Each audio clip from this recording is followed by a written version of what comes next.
유럽연합 EU는 이재명 대통령의 당선을 축하하며 핵심 동맹으로서 전략적 파트너십 강화를 기대한다고 밝혔습니다.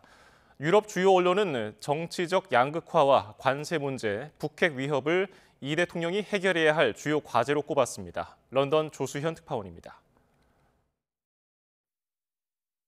안토니우 코스타 EU 정상회의 상임의장이 유럽에서 가장 먼저 이재명 대통령의 당선을 축하했습니다. 코스타 상임의장은 자신의 SNS를 통해 핵심 동맹으로서 EU와 한국의 전략적 파트너십을 심화하기를 기대한다고 밝혔습니다. 또 글로벌 무대에서 한국의 역할을 매우 중요하게 생각한다며 양측은 민주주의와 인권, 법치주의에 대한 공통된 의지가 있다고 강조했습니다. 유럽 주요 언론도 이번 대선 결과에 주목했습니다. 영국 BBC 방송은 홈페이지상에 별도 라이브 코너를 마련하고 투표와 개표 진행 상황을 실시간으로 전했습니다. BBC는 새 대통령이 정치적으로 분열된 나라와 미국 관세, 그리고 예측할 수 없는 트럼프 대통령을 마주하게 될 것이라고 보도했습니다.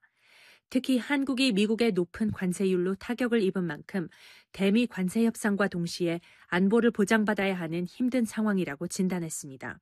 영국 일간 텔레그래프는 소년공의 신화가 일부 국민을 설득하는 데 성공했지만 이재명 대통령이 휘말린 여러 의혹이 사회 분열을 악화할 수 있다고 짚었습니다.